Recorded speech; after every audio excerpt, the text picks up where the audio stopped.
Previously on Frogball USA. The Frogs were all gas and no brakes on Saturday in their second game against Baylor. Looks back at Rogers at second. Now delivers, and this one driven into center field. Turning and running, Jared McKenzie at the warning track. That one is gone! TCU would seal Baylor's fate as the Frogs sweep in dominant fashion. Baylor was a message sent out to the conference to be heard loud and clear. The mission is Omaha. Standing in the way is the Big 12.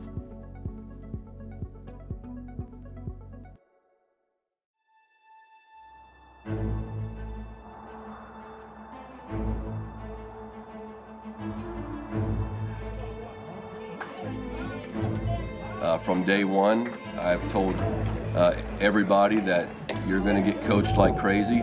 Our job's, our goal is to get back to the World Series, and our players need it, our fans need it, and I have no idea what kind of season we're going to have. I just know I like our team. The number one core value of our program is to be selfless, and it's really going to get tested this year. There's no doubt about it.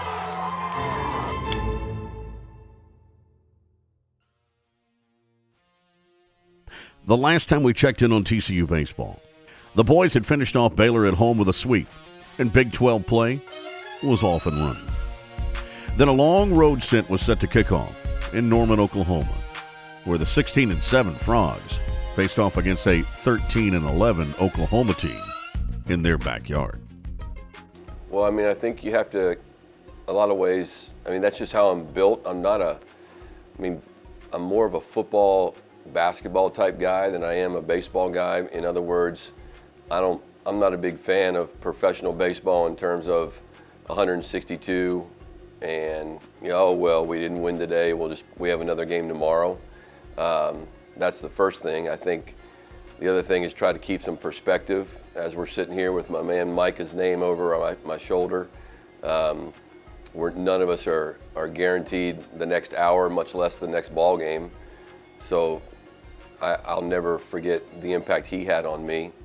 The impact of every single game has so much on your opportunity to play in the postseason. And my favorite day of the year is not going to Omaha. It's not winning a super regional. It's Selection Monday when you see your name up there and you get to keep playing. And that's my favorite day, because it's so hard to do, especially these days with over 300 Division I teams, and almost all of them are committed to baseball at a high level. And so I know that, a game against Tarleton has as much weight on the season as a game against Texas or a game against Mississippi State. It doesn't matter. And so that's just how I'm wired. Every single game is the Super Bowl to me. No question, 100%. Big 12 games, a lot more fire, a lot more passion, but we also have to bring that into Tuesday games, because at this level, anybody can beat anybody, and so we have to bring that kind of passion every game. Everything we do pretty much stays the same. We leave on Thursdays, we get there, we have the same practice plan that we always have. We stay with our routine. We focus on playing our game of baseball. We show up. It's a different baseball field, but it's the same game. That's what he always preaches. That's what we focus on, and I think that's how we stay consistent. TCU would enter Norman on Friday, and they would take it to the Sooners quickly. Week leading up to it, change how you feel. You got to be as desperate, make it as personal as it was this time last week, all right? Gene Wood got the scoring started with a one-out home run in the second. Line towards left. This one is deep, and it is gone! Gene Wood with a line drive just to the right of the foul pole in left field, and it's 1-0 Horned Frogs. Hunter Wolf doubled, then moved to third on a wild pitch and scored on a Porter Brown infield single. Brown chops it towards second. This will score a run. Wolf scores, and the Horned Frogs have taken a 2-0 lead. Braden Taylor led off the third with his fifth home run of the year for a 4-0 lead. In the air to left field and deep. Going back is Pettis at the wall. He looks up. It is gone. Halen Green collected his sixth save of the season. TCU held him off. Picked up insurance with 2 runs in the ninth and sealed the victory in Game 1 of the series.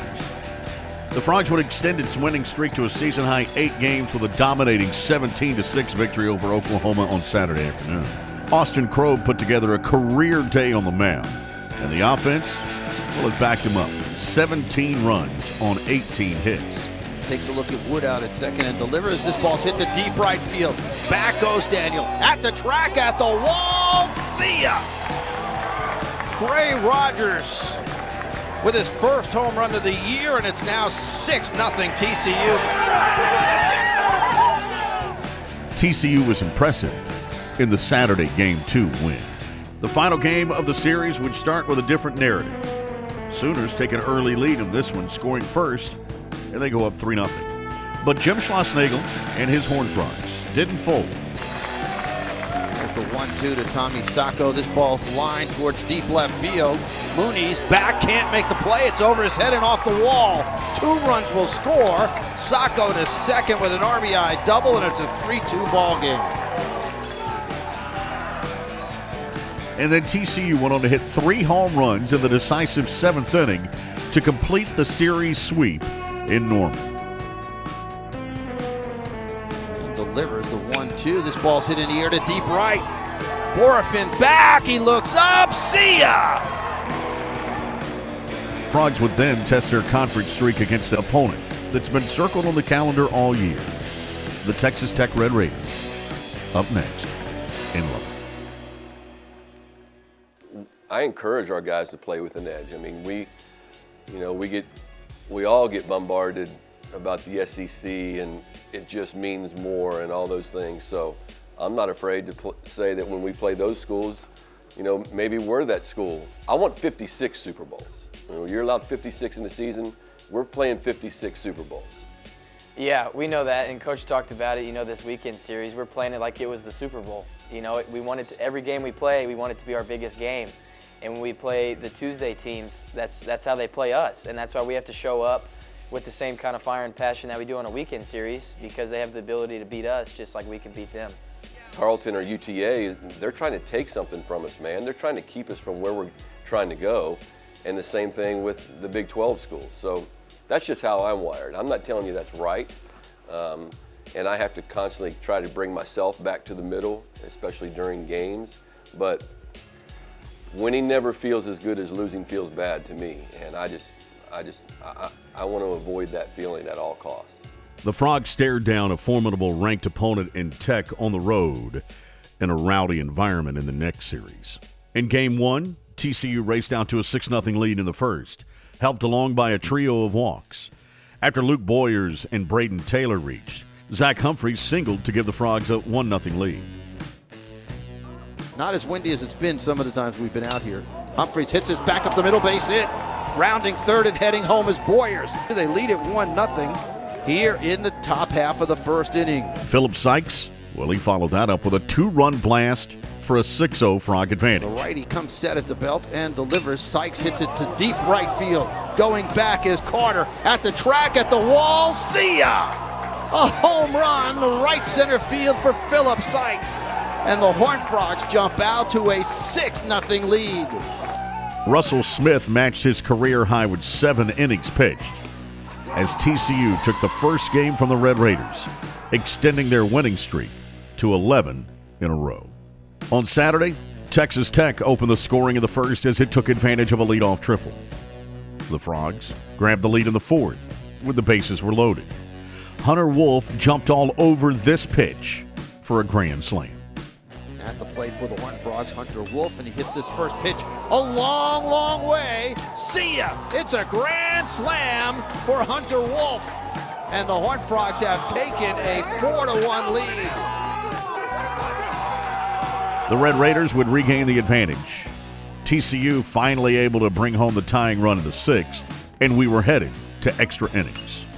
That's where Tech landed a home run in the 10th for the victory, stopping the winning streak of the Frogs at 11.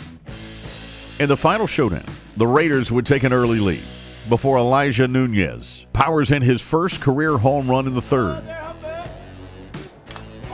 Nunez hits this one to deep right field. Going back as the right fielder, he looks up, it's gone. It's Nunez's first career home run, and it's a 3-1 ball game. Texas Tech answered with a 4 spot in the bottom of the inning for a 7-1 advantage. And the Red Raiders would build on their lead from there, capturing the series on the weekend. A hard-fought 3-game set that featured two of the best teams in the country.